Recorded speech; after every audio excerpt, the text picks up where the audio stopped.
Okay, and now we'll just have a few second delay while Facebook streams us over, as we always do. This is where we have our smiling Facebook ready faces. I'm ready. Yay, we're so excited to talk to everybody. I know, it's so fun.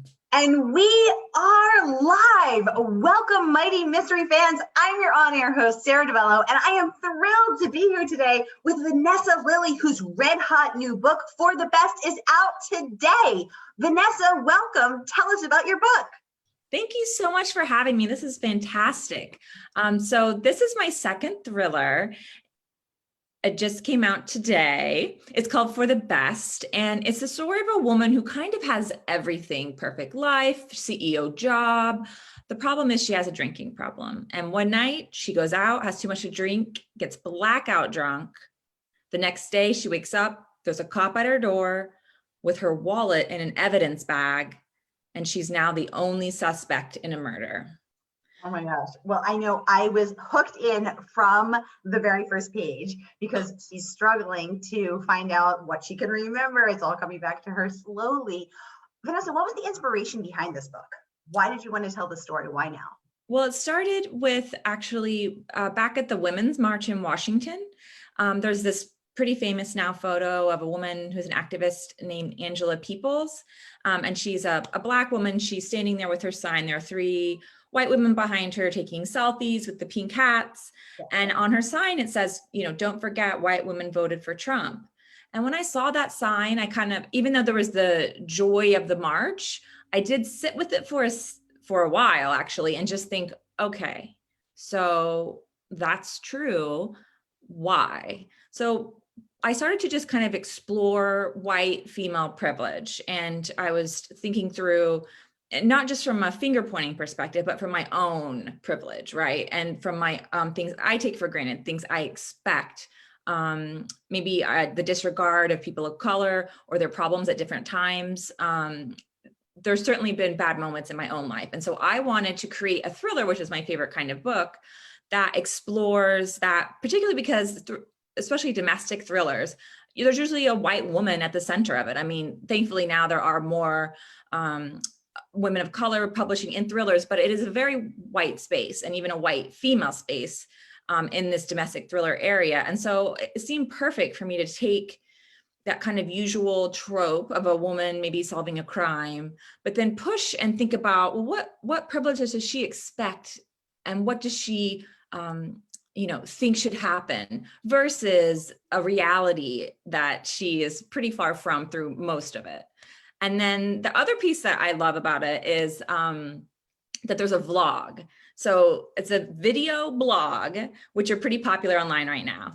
And she uses this vlog like a true crime to step through what's happened, to unravel the mystery herself and film it.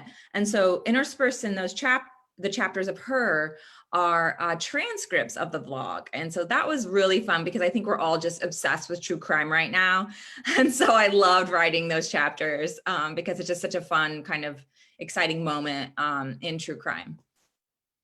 First of all, there's so much that you just said that I cannot wait to dive into because you just gave me so much juicy, important, weighty, fascinating material to work with. And I want to dissect it piece by piece. So first of all, I totally agree. True crime is having a moment between the podcasts, between the documentaries, between the books. Why do you think that is? And why is it that we as women, because I'm one of them, I'm a true crime junkie. Why are we so fascinated? Why do we have to know?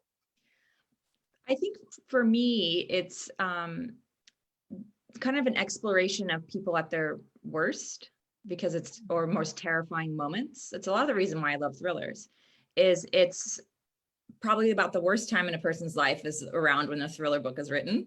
And when there's a true crime documentary on, you're almost guaranteed it's the most intense, emotional, probably terrible thing that's ever happened to this person. And true crime now has been able to go from like Law and Order, which I love, obviously, but merging it with all of the incredible storytelling capabilities we have right now, from podcasts to just incredible documentary series, and all the streaming services can open up so you can almost watch anything, anywhere.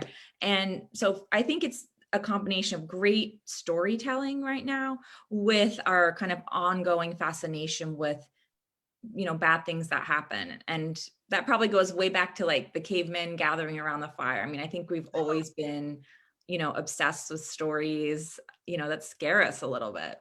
Oh my God, I love that. I love that. And I totally agree. I want to welcome all of our friends on Facebook. I'm going to be monitoring your comments right over here. So welcome, friends. Tell us where you're listening from today. I'm always fascinated where people are logging on from, because that's the one bright spot in this pandemic is that we have gone global. So we have people listening from all over. Donna, welcome, is saying, this book sounds like a great way to reach more people. Donna Shaw, thank you. I totally agree. And that actually is a perfect segue. So Donna, thank you for mentioning that. Thank you for saying that. I totally agree. I think it was a great segue for what I want to get into next, which is, Vanessa, you're addressing something that I am wrestling with right now. I think a lot of white women are wrestling with right now. So first of all, I want to thank you for your courage for bringing this out, for addressing white female privilege. And I think all of us are or should be wrestling with that and having this long overdue, much belated reckoning and awakening. And that's something that I'm working through right now is, and continuing to work through how, what is my privilege? What do I take for granted? And how can I be a good white ally for women of color and Black women? And so first of all, I just want to acknowledge your courage and thank you for doing that. And we're getting some hearts up from the audience. Thank you. So tell us about how you as a white woman dove into that here. So I think the first place I looked was a mirror. I really did not want to write this from a place of telling white women how to be, accusing white women. I really wanted to think about the own things in my life, the own mistakes I've made.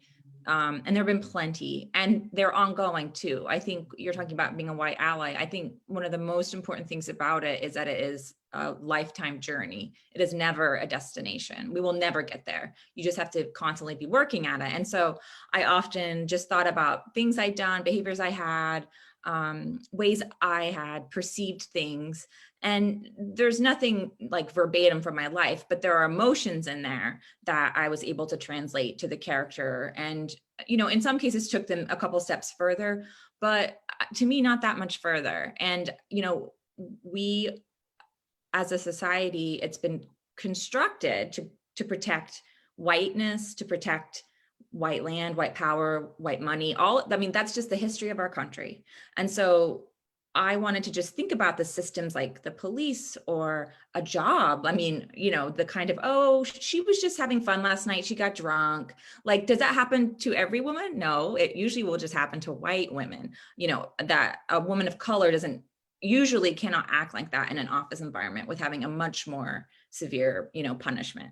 Things like that I just sort of took experiences maybe working in the business place and tried to bring them into my main character, Jules, into her experience. And then a big piece of this is her relationship with her father. And to me, privilege isn't something you're born with. I mean, you are born with it, but it's a learned behavior. And it's the way that you see the world and the way the world was built for you. And so I very much wanted to dive into a pretty dark and complicated father in this, because to me, the behaviors we often learn can be handed down. They can be observed from our communities, from our families, our friends. And so I loved exploring ways in which her kind of toxic family and father relationship could translate into her present white privilege and what she expects. Oh, I love that you're dealing with this, because I think you're absolutely right. It is learned. Privilege is what you're born with, and entitlement is what you learn, Yeah. maybe. Mm-hmm. And I love that you're dealing with this and wrestling with this, because I'm also wondering, and what you said about sparking this. I live in a liberal bubble. I fully own that. I live in the liberal bubble of this, the state of Boston, which of course is the Commonwealth of Massachusetts. But I live in this, and I choose to, and I love it.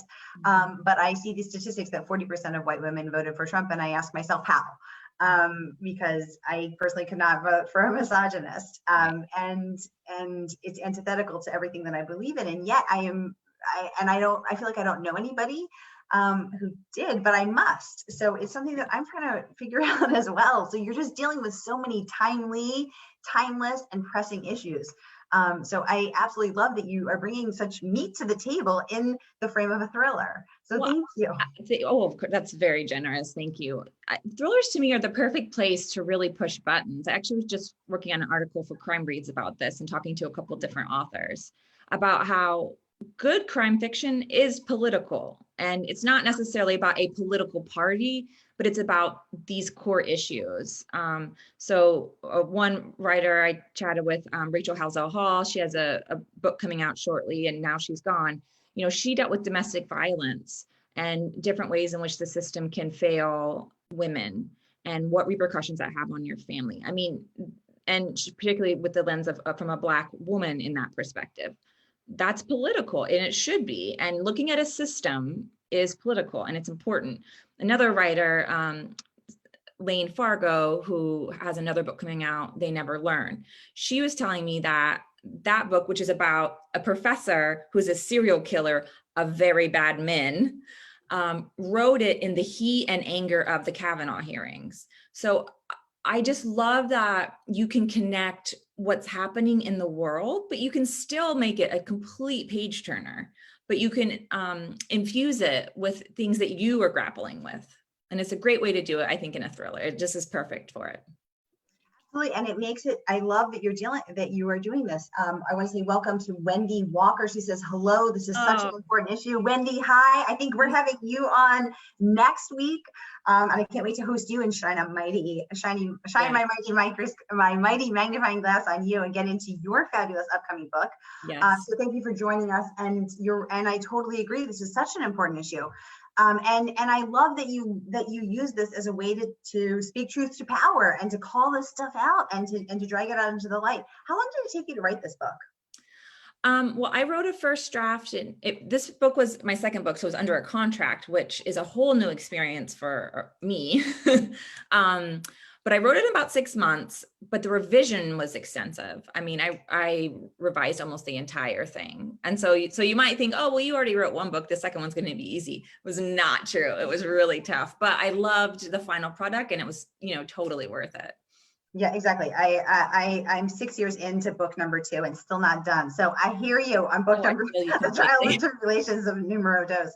Yes. So wait, it took you 6 months to write it and revise it, or 6 months to write it and then you revised it? 6 months to write it, and then I actually only had 6 weeks to revise it. So I really didn't do laundry. We ate out every night. I was writing in the car, revising in the car. I mean, it was just nonstop. But sometimes when you have a really big challenge like that, it just focused me in such a way that it was scary if I stopped and thought about it. But if I just got in there and did the work, it came together. It's like Anne Lamott says, bird by bird, like little bit by little bit. And that's really how, wars are won, just little victories every day. So I cut 60,000 words. I had to delete a point of view. I had to add all of the video vlog chapters. Those were all during revision. So there was a ton of work to do, but it's worth it because you just want to tell the best story. And when you get great input, for me, I just go for it and almost always take all of it because, writing can be a collaboration and it's wonderful to have these smart people who know what they're doing kind of give you ideas. Exactly. Wendy's saying she loves this conversation. Wendy, thank you so much. I'm loving this conversation too. And you know what I think, and I just want to say we have so many dedicated writers and readers and aspiring authors here in the audience. So we love to delve into craft. So this 6-month writing, 6-week revision is our jam. We love these details. Tell us about the cover and the title. Let's start with the title. Did it come to you as a lightning bolt of brilliance? Was it number 101? How did that happen? It was probably, when I'm writing a book, I'll have 4 or 5 working titles just at the top, as I'm doing different places, I'm like, oh, that could be good. And then that For the Best to me just spoke to the theme of why do you expect something to work out for the best? It's because the system is rigged in your favor. So I just sort of felt like it, hit home that. And there's also something a little creepy about For the Best. To me, it's just a a little insidious, just a little, there's something in it. So my editor actually loved it right away. So that was nice because Little Voices, my debut, I think that was like the 6th title. So we got all that out on the first one, but this one was easy. And the cover is interesting. So I love it. Thank you. Yeah, it's so good. I have the same designer for Little Voices, also did For the Best. And I sent her some ideas of book covers I liked, and she actually sent this back almost right away, this version. And I loved it so much, except for there was no pool in my book. So I'm like, I do not like to read a book and the cover not match. And it's not her fault. How would she know that? Right. But so I was like, I was in revisions, as I stated, there were a lot of revisions. So I was like, you know what? I'm going to add a pool. So I added a pool that ended up kind of being a metaphor for the family and then putting on these airs and pretensions within their neighborhood.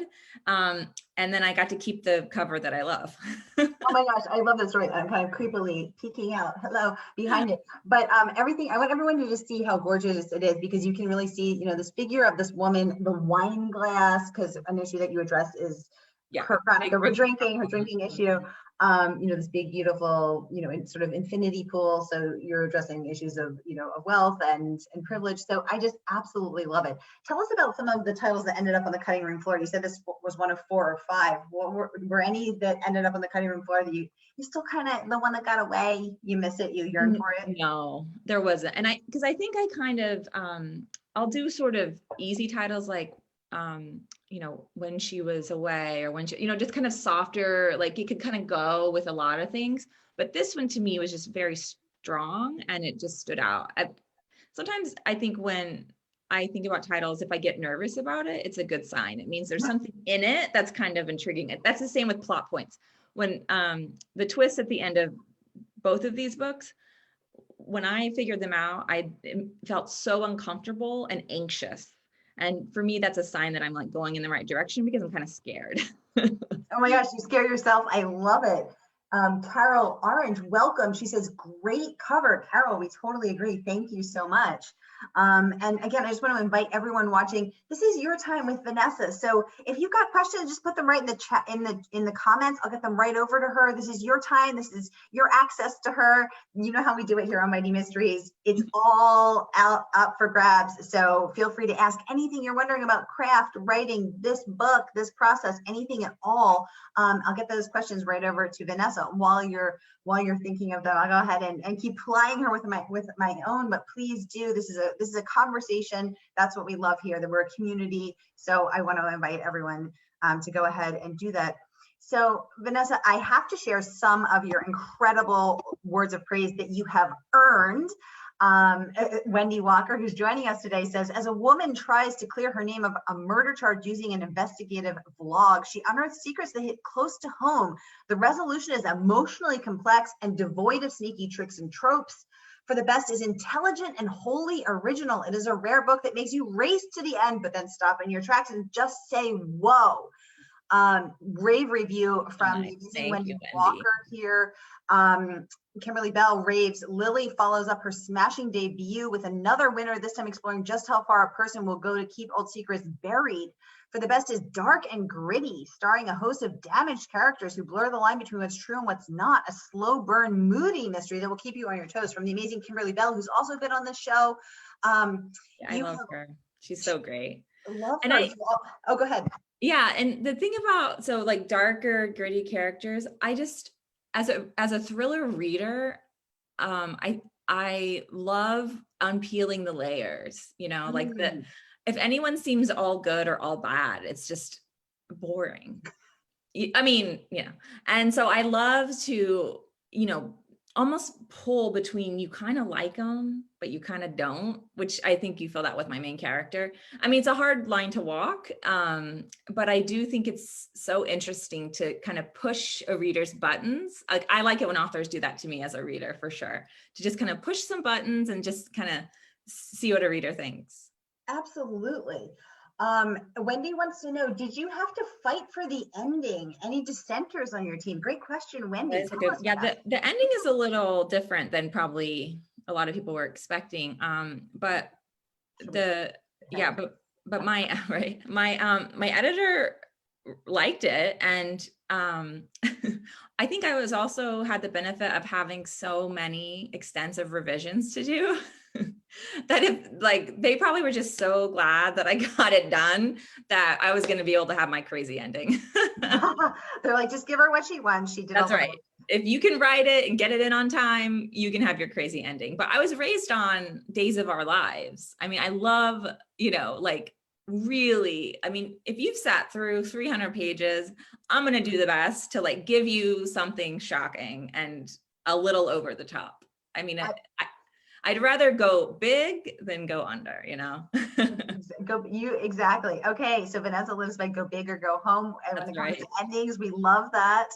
And clearly it's working for you. Crime Reads calling it a must read for September. Pop Sugar, a must read for the summer. So clearly what you're doing is working.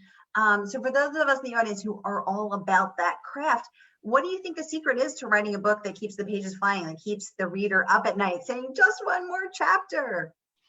For me, it was a really great understanding of structure. So my favorite craft book right now is Save the Cat Writes a Novel by Jessica Brody. It really helped me get my arms around craft and the way in which you build a structure. Because a lot of times when something feels slow, I think it's a result of just not having the beats and the turning points in all the right places. And so I think, it's not exactly a prescription, like it's not a paint by numbers, but I mean, there's some certain points that you should be hitting things. And as a reader, you'll feel it. If something isn't quite happening, it's because, the midpoint is longer or shorter, so I think to really focus on structure can help build the kind of page turning that people want. Ooh, interesting. So I always ask that question because we like to know the secrets here on the Mighty Mystery. And that's the first time I've heard the answer that structure is the secret to suspense, to keeping those pages flying. So thank you for that. Very interesting. Leah Kona was on. She also said she loved Save the Cat. I haven't read it, but now I think I might have to. But I love the answer of structure.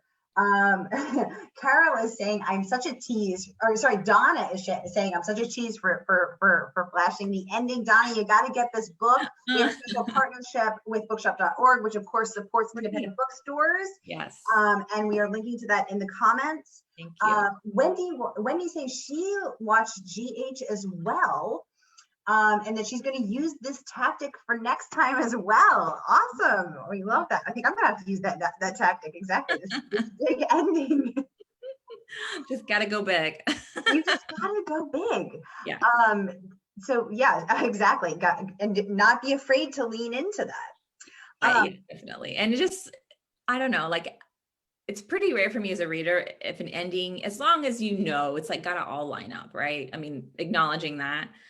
I never read an end and think, that was just way too exciting. I never think that, so I like try to, I try to push myself. And there's actually, in some craft classes, they'll do this, that if you get stuck, or even if you're not stuck, even if it's an important moment, like a midpoint or an opening or the end, to sit down and write 10 or 15 things that could happen, and even try to make them build and build and build on each other, and just see how far you can take it. Because sometimes we maybe take the easy road to just like get through the chapter. It's like, okay, well, they're just going to sit at this coffee table and talk, and then we'll be, you know what I mean? So you can challenge yourself and be like, okay, no, actually, what if someone's at the door? Actually, no, what if the person at the door has a gun? What if they have their child? Like you can just, and you're not going to you don't want to be at an 11 all the time.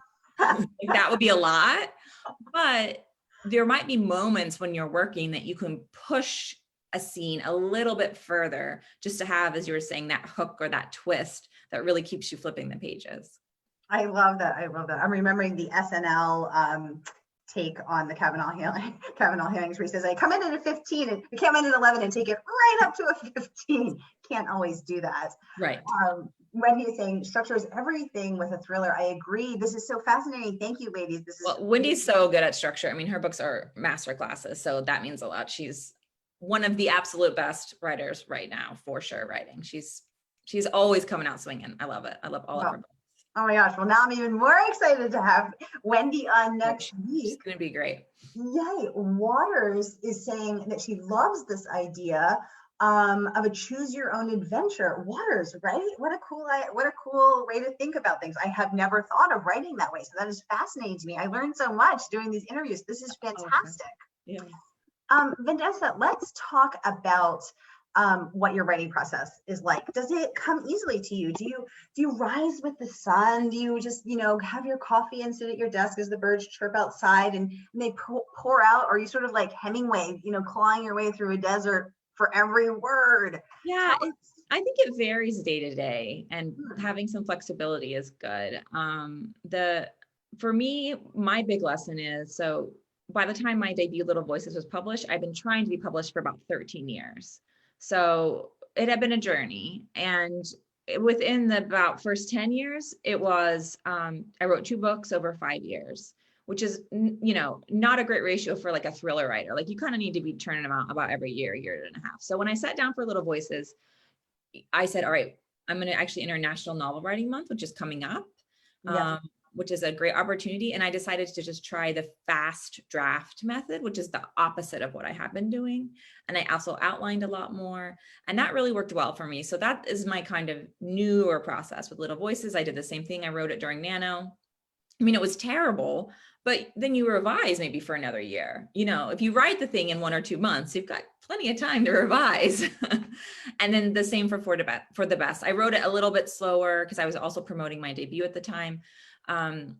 But by about 6 months, I'd written several drafts and then another 6 weeks. So for me, it is better to push myself to be a little faster. Because as I think Elizabeth Gilbert in Big Magic says, done is better than great. Yes, exactly. That's so important. And for our friends who are not familiar with Nanowrimo, it is National Novel Writing Month. It's in November. And so everyone, if you've ever dreamed of writing a book, there's a ton of support on social media and Twitter, #Nanowrimo. And you basically try to write the draft of a novel or the most of a novel in 30 days. And so you just have this incredible sense of support because there's so many people around the entire world who every day are trying to get those words down, trying to meet that word count. So check it out. They even have a website, nanowrimo.com. And again, it's National Novel Writing Month, and it's coming up in November. So for those of us who are not familiar with it, and who have dreamed of writing a book, this could be your chance. Absolutely. It's such a fun event. Like if you follow the hashtag on social media and things, they have writing sprints where you just sit down and you write for say 20 minutes with a bunch of people on Twitter with you. And you'll be amazed if you write for 20 minutes or even 10, 15 minutes, several times in a row, pretty soon you've got more pages than you had expected. So there are a lot of good ways to like trick you into getting your word count for the day. Yay. And it's so cool. I think it is so encouraging for people who may be dreaming of writing that book to know that you actually wrote your first book in this process. I sure so did. It can happen, and you can Absolutely. get all of this incredible praise and get published. It can happen. So it's so great to see a success story. And also thank you for sharing that it took you 13 years to get to that point. So inspiring, giving all of us life, giving all of us hope. So thank you so much for that as well. And again, if anyone has any questions, Carol is saying writing is revision, revision, revision. Totally agree, Carol. Wendy is saying thank you, Wendy, of course. Vanessa, what's your weirdest writing ritual? Tell us your weird. Something. I mean, I'm sort of a weird person, so this should come pretty naturally. So this is weird in a craft way, but I am a restless writer. So I will be in Word for a week or two, and then it'll drive me crazy, and I'll stop and I'll open up Scrivener. Yes. And I'll put everything into Scrivener, and then I'll work that way for a week or two. Then I'll want to open an Excel document and chart everything. And I think that happens because there's something not working. So every few weeks, something's not working. And if it's structure, I'm probably going to Scrivener. If the prose is a little flat, I'm probably going to Word. Sometimes I'll even print it out and look at the structure by just laying everything out in different acts. So I think, I don't know if that's weird, but it's definitely strange to always be open to attacking your work in a different way. And just being flexible about it. Like I have no certain way of doing things, and what worked great one day inevitably will not work great the next day. I love that. I love that. And I do that too. I've got PowerPoints, I've got Excels, I've got beautiful mind, like giant Post-its Yeah. all over my office. I do it all. And I work in Scrivener and Word as well. So I love having all these tools in our arsenals and seeing what works and staying open to what works and staying flexible mentally. Yeah. Right. So are you a plotter or a pantser? Well, I'm a reformed, pantser. I used to write by the seat of my pants in those 10 years, and I really enjoyed it. But oftentimes when you love your characters so much, you could just have them sitting around having dinner and talking for like 4 chapters because you love them and you're enamored with them. But that doesn't really make a good story, most likely. So I do outline pretty seriously now. And part of it is the structure part. And then also it's just, I feel when I'm writing, I feel uncomfortable if I don't have my arms around a story. It's just this like anxiousness that I do not like. And so the faster I can at least get a sense of the story, kind of the better for me. And I find that to do that, really plotting, is what helps. That said, I love changing direction all the time. I mean, truly, things happen all the time while I'm writing. I'll pop in scenes. I have no idea something was happening or a twist would happen. So I'm like open to it, but I do have to kind of keep my eyes on the road. Oh, I love that. And I love the metaphor of keeping your eyes on the road. That is so on point. We have our next question from the audience. Waters would like to know, I know you had first readers who really challenged you. How did you choose them and how did you get them to be open and honest in their critiques? Oh my God, I love this question because this is so important. We need to be able to provide loving yet honest feedback and people who can do it. Tell us your secrets, Vanessa. So with For the Best, that editorial process was with my editor who had acquired my book. So it was sort of like a boss, right? So like, it wasn't like you're getting feedback from a coworker. It was like my boss was telling me what to do. So that was easy in that I just did what I was told, though that isn't every case. But with Little Voices, it was, I think, more what you're talking about, which is I had different critique partners through the process. You'd get 50 pages done and then you'd sort of be like, oh, this is pretty good. Like, I want to see what someone thinks. That's important. And I think it's great to do that. But I think it's almost like a therapist or a girlfriend or boyfriend, like it's a special relationship, a critique partner, and they can break your heart if you're not careful. Like I had a couple people read Little Voices at different points and they just didn't like it, and that's fine. But to be at a place where you are completely open to like a harsh criticism, especially if you haven't been published before or it's early in the drafting process, so everything is still kind of new.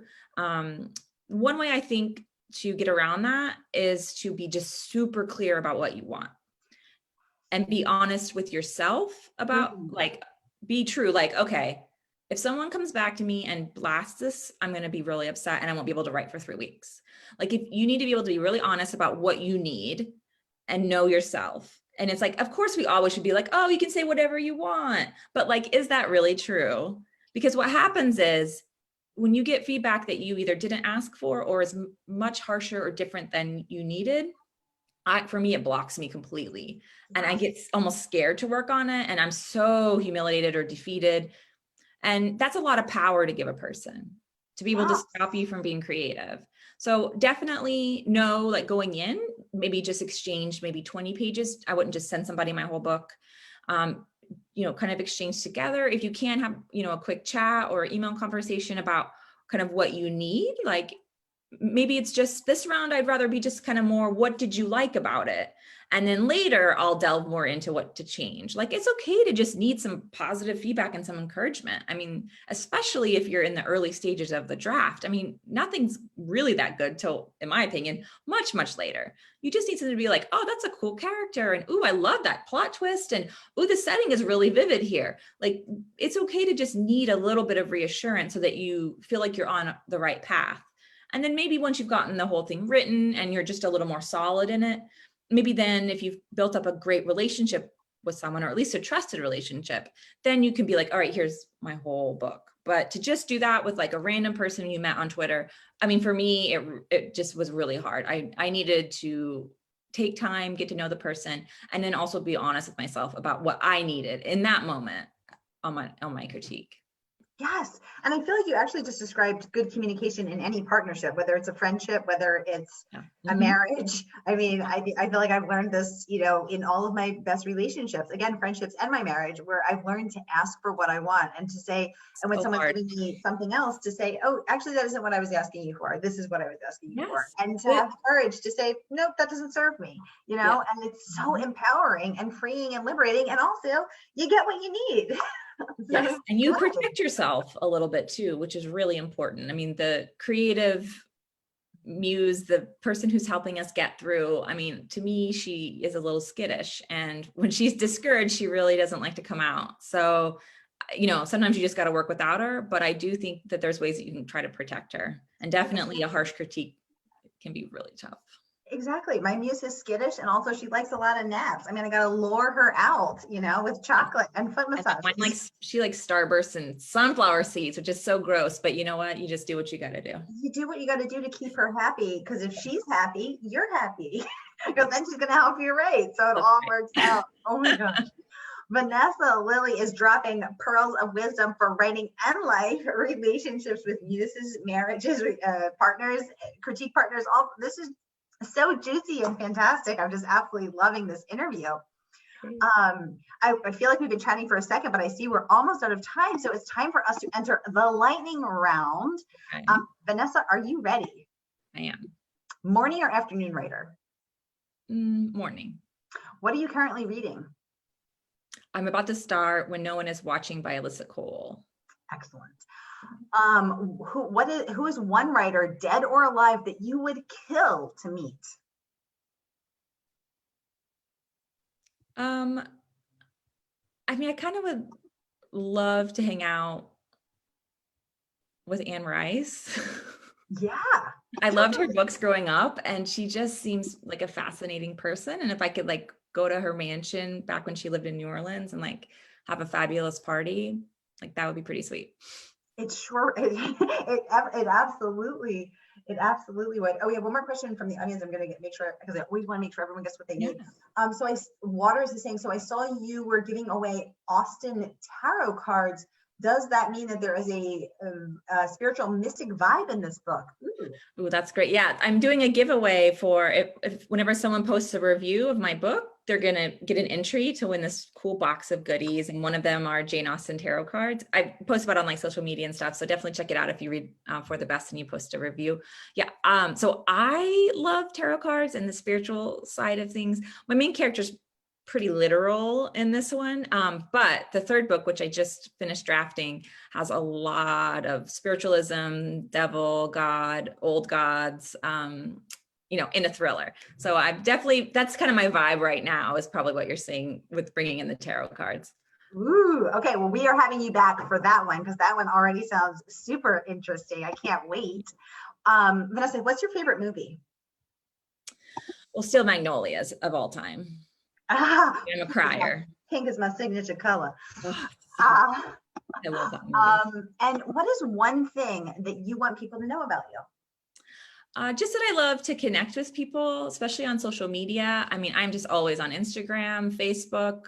Just drop me a note. If you like swag, I've got bookmarks and stickers. I love mailing stuff out. So just let me know. I'm just super easy to reach. So please connect with me, because that's kind of the best part of being a writer, is just connecting with people who love books. Yes, I totally agree. And we will be dropping the links to connect with Vanessa on Instagram, Twitter, Facebook. She's got a ton of super exciting events coming out, including her book launch party tonight. And you're all invited. Absolutely. So head over to her website and RSVP, go. It's free. It's fabulous. She's got a ton more events coming up this month. Connect with her. She's super fun. We both love social media. So come hang out. Yes. And we will see you next time here on A Mighty Blaze. Thank you so much, Vanessa. So fun. You are the best host, Sarah.